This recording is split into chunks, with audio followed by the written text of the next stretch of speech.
श्री सीताराम शिखा अवस्थी के चैनल में आप सभी का स्वागत है। मैं हूं शिखा अवस्थी और आज हम सभी लोग कार्तिक माह महात्म्य के 27वें अध्याय को सुनेंगे।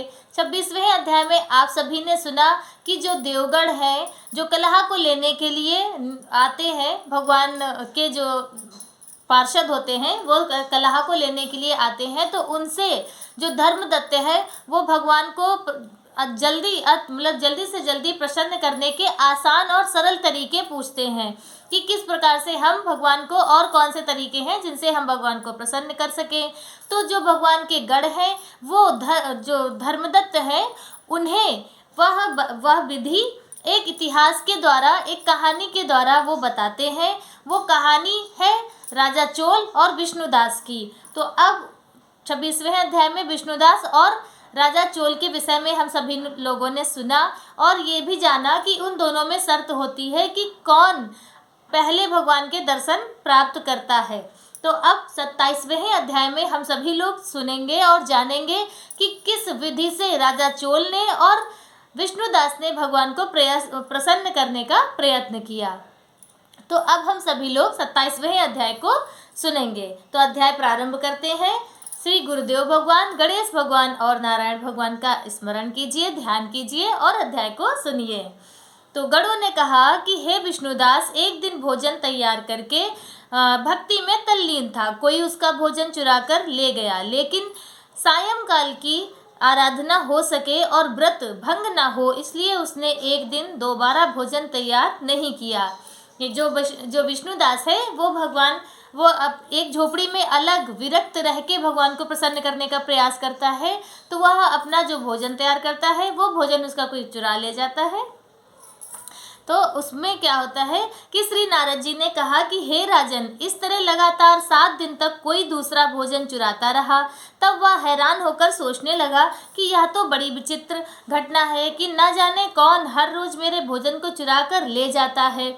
फिर भी इस दिन देव स्थान को छोड़ना नहीं चाहिए। अगर मैं भोजन बनाकर खा लेता हूँ तो देर हो जाएगी और पूजा भी छूट जाएगी, अतः मुझे भोजन बनाकर तुरंत खाना नहीं चाहिए।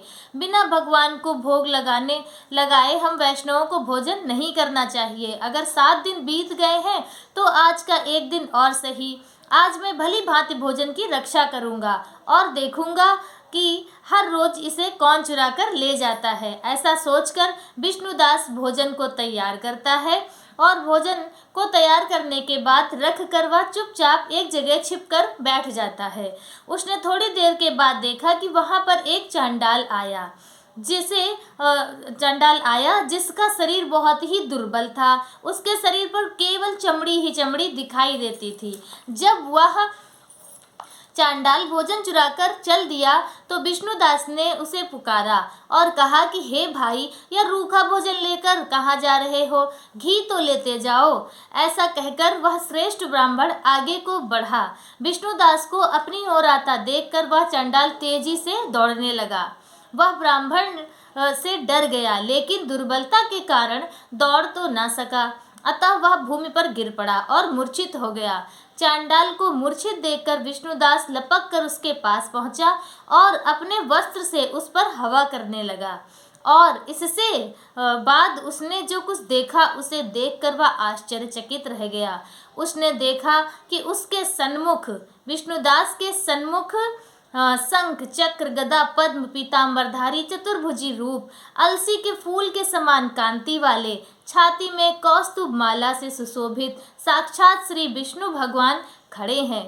भगवान का दर्शन करके सात्विक भाव से मुक्त वह श्रेष्ठ ब्राह्मण उनकी स्तुति तथा प्रणाम कुछ ना कर सका। वहीं पर सब इंद्र आदि देवता भी उपस्थित हो गए और गंधर्व तथा अप्सराएं आकर गीत गान करने लगी तथा नृत्य करने लगी। ब्राह्मण उन्हें प्रणाम करने के लिए उतावला हुआ, त्यों ही वहां संपूर्ण देव, गंधर्व और अप्सराएं आ गईं। विष्णु भगवान ने अपना स्वरूप ब्राह्मण को प्रकट कर उसका भगवान का आलिंगन किया और दिव्य विमान में बैठाकर उसे वैकुंठ ले गए। दिव्य विमान में ब्राह्मण को विष्णु के साथ जाते हुए देख राजा चोल ने देखा तो उसने अपने गुरु आचार्य मुद्गल को कहा कि मैंने जो यज्ञादि किए वे सब व्यर्थ हुए, जितनी दान दक्षिणा मैंने ब्राह्मणों को दी वह असफल हुई, विष्णु भगवान के दर्शन नहीं हुए मुझे। विष्णुदास ब्राह्मण ने केवल श्रद्धा से भक्ति की, उसके प्रभाव से विष्णु भगवान ने आकर उसको दर्शन दिए।